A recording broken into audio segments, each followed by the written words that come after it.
So, how did I discover media literacies?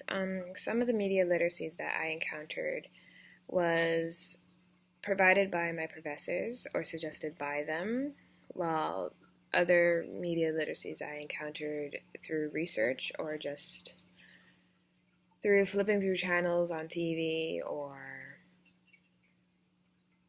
again through my research or by other means by way of friends or my sisters who also are very uh, how to say, they're very knowledgeable. They also do random research.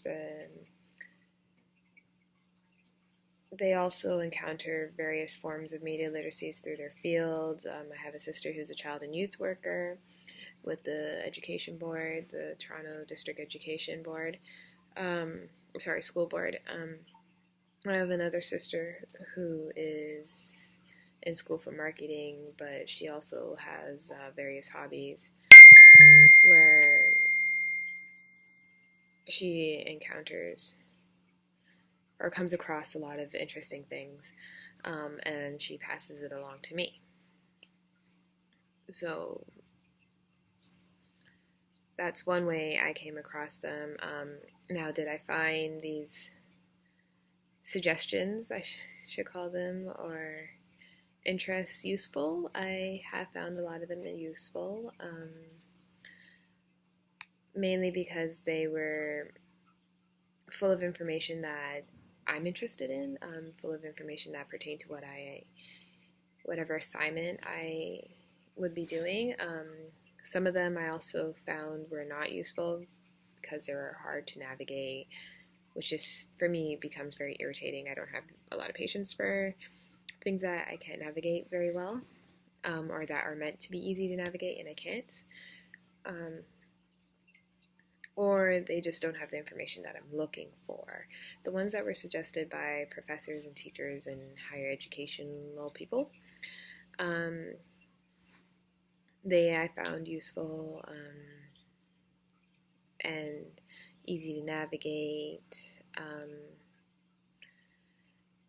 Also noticing that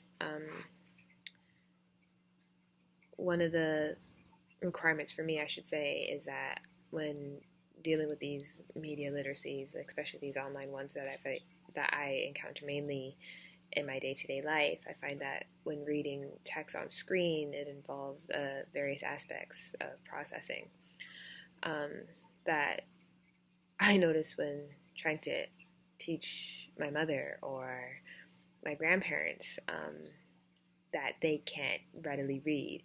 That's because would be animated icons, there would be hypertext links in these articles. They just don't know how to do it. There would also be sound effects, which for me would make it interesting, but trying to decipher these icons or sound effects, especially when dealing with text messaging, because who would have thought text messaging, it could be a media literacy. Messaging itself is a media literacy through various platforms, Facebook, Instagram, Snapchat. Snapchat is a wonderful form of media literacy or multimodal literacy that I have encountered. I use it on a day-to-day basis along with Twitter, who could also fall into this category. I'm quickly discovering. But these ones I would find very interesting and I use on a day-to-day basis just to get my news, because I don't watch TV.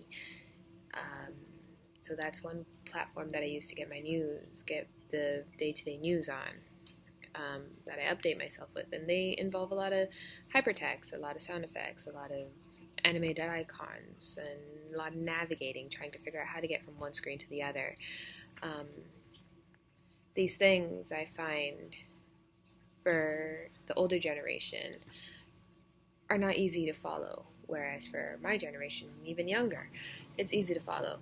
And this is another aspect that was brought up in the Russell and Walsh article that we were meant to read in class that I can relate to.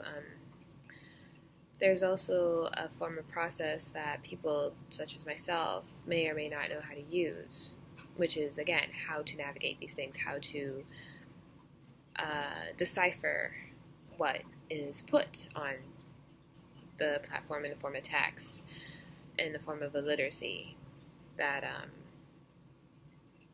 you would have to read. I also discovered that sometimes when you move from one medium or one platform to another, you also incur a form of social consequence, right? Which the Bessemer and Kress article states, right? And the social consequence, right, can come in the form of possibilities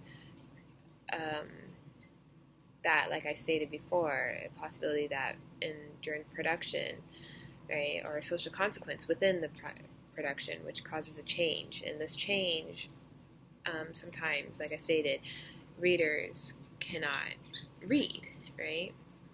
Or they cannot readily read it, whether it's in the form of a book or a text message or a social media platform. Regardless, it's a text that they cannot read.